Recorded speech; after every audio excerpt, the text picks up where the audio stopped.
母乳共享持份者嘅觀點同埋經驗。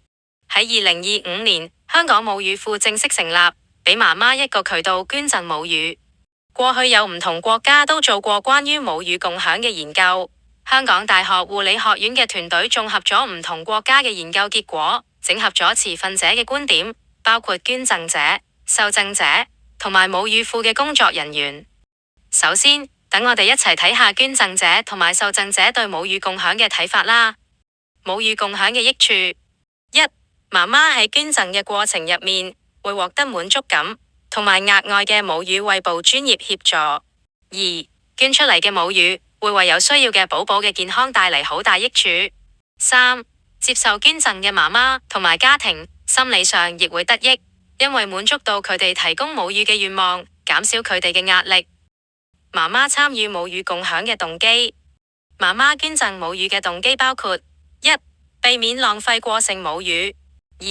利他主義，同有需要嘅媽媽共情，希望幫到佢哋同埋小朋友；三、有助失胎嘅媽媽度過哀傷期。至於受贈者，佢哋重視小朋友嘅健康，所以會去尋求母乳捐贈。佢哋對醫護人員嘅信任程度，亦會影響佢哋接受母乳捐贈嘅程度。影響媽媽參與母乳共享嘅因素：第一，正式同埋非正式共享嘅分別；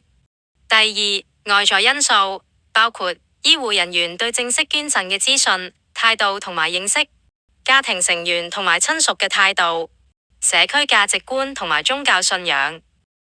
媽媽嘅擔憂：有啲媽媽喺共享母乳嘅過程入面都會有唔同嘅擔憂，有啲捐贈者可能擔心未必能夠為自己嘅寶寶提供足夠嘅母乳，而一啲接受捐贈嘅媽媽可能會擔心母乳傳播疾病或者受污染，亦有啲因為無法親餵而覺得內疚或者妒忌，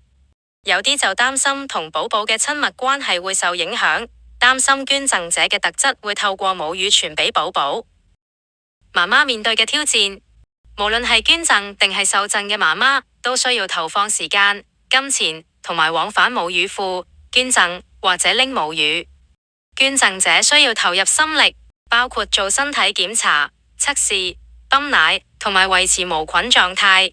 媽媽如果想透過非正式途徑接受母乳捐贈，就需要自己揾捐贈者，